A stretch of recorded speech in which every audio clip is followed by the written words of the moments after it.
Hey everyone, welcome back to the series. In the last video, we met Manoj and saw his initial data analysis. We also talked about the project requirements. Remember, understanding these project requirements is a key. Okay. So today we'll build on that foundation. We'll revisit some key points from the previous video and then dive into the world of ETL. Let's take a closer look at Manoj's approach and see what valuable lessons we can learn as ETL testers. Okay, so remember, so the first, his approach is divided into three approaches. The first one being data organization. So remember how Manoj separated the requirements into customer and sales sections. This helps us understand the data as individual entities. By doing this, it becomes much easier to map the data between these entities later. This structured approach also allows you to design tests that effectively cover all the scenarios within the overall requirements because you have mastered the data and its relationships. Okay. The second approach was understanding data sources. So Manoj was very particular about the source of the data. There's a good reason for that. Testers need to understand what systems the data comes from and the various file formats it might be in. This knowledge is crucial for identifying how to effectively test the data as it moves from source to other systems. Additionally, understanding the source helps you choose the right testing tools and technologies to handle large volumes of data efficiently during your testing. Okay. The third approach was data analysis, which is a very key component. The reason Manoj was able to uncover data quality issues is because he invested time in understanding the data thoroughly. He examined the mapped data across multiple spreadsheets and even checked it with the sales application. Dedicate time to understanding the data, how entities are mapped, how tables are defined within the database, and the relationships between them, whether it is one-to-one, one-to-many, many-to-many. Knowing these relationships and the different keys like primary key, unique key, foreign key used in the database tables is essential for effective data testing. Okay. So now we'll specifically focus on the source, staging, and target, which are the essential components of the ETL pipeline. By understanding ETL concepts, you'll not only solidify your grasp of data manipulation, but also be prepared to ace those interview questions. Okay. So first of all, what is an ETL pipeline? So it is the set of processes used to move data from a source or multiple sources into a database such as data warehouse. Okay.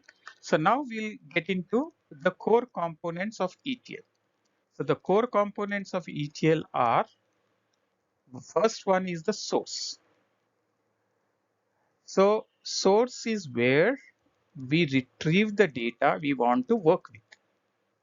This data often comes from the company's transactional systems like sales records or customer information. While this data is crucial for day-to-day operations, it's not always in a format suitable for analysis. It might be spread across different systems, lack consistency, or contain errors. This source data can come in all shapes and sizes.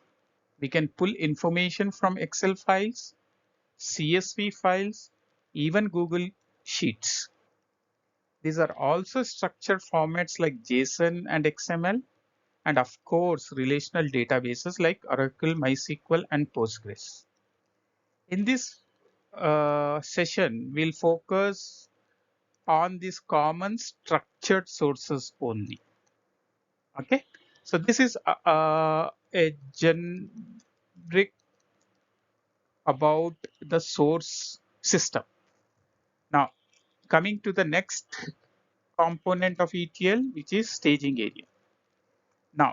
Now that we have explored the source system, source area, let's talk about the staging area. It's a temporary storage location where the data from the source system, like those Excel files and database we mentioned, is loaded after it gets transformed. During this transfer, some basic cleaning might be done.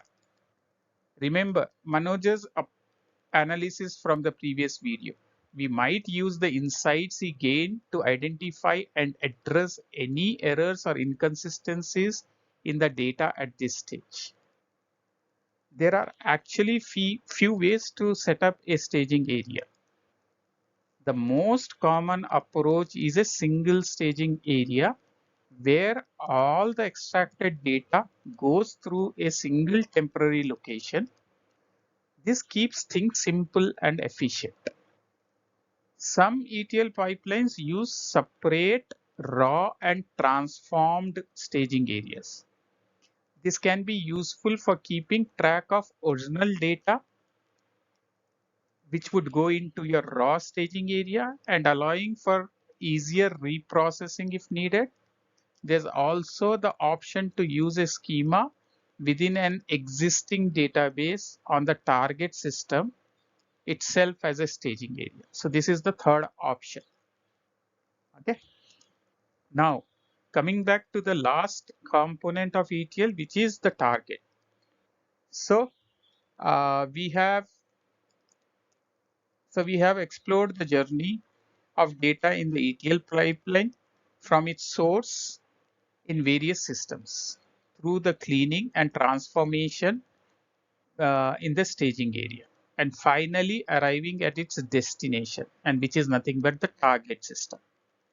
This target system, often a data warehouse, business intelligence platform, or some other analytical tool, is where the transformed data shines. It's ready to be analyzed, visualized, and used to gain valuable insights. Okay, so this basically ETL designers and developers play a crucial role in designing the tables in both the staging area and the target system. Their work ensures that the smooth flow of data through the ETL process, ultimately leading to high quality data ready for analysis and decision making. Okay. So in the next video, we will look into the few further analysis that Manoj has done. As he knows, the data has to transfer through multiple stages of the ETL pipeline to finally reach the target. Okay. So now with this, I just wanted to close, but before closing, I just wanted to share a few interview questions that may come up as part of the ETL pipeline. So you can go through these interview questions, and if you find not able to get an answer for any of these questions or need some clarity, yes, you can reach out to me through an email. Okay, thank you again. As again, I would reiterate, please subscribe to my channel as well as forward these videos to your friends and family members who are looking out for upskilling their testing career. Okay, thank you. Bye bye.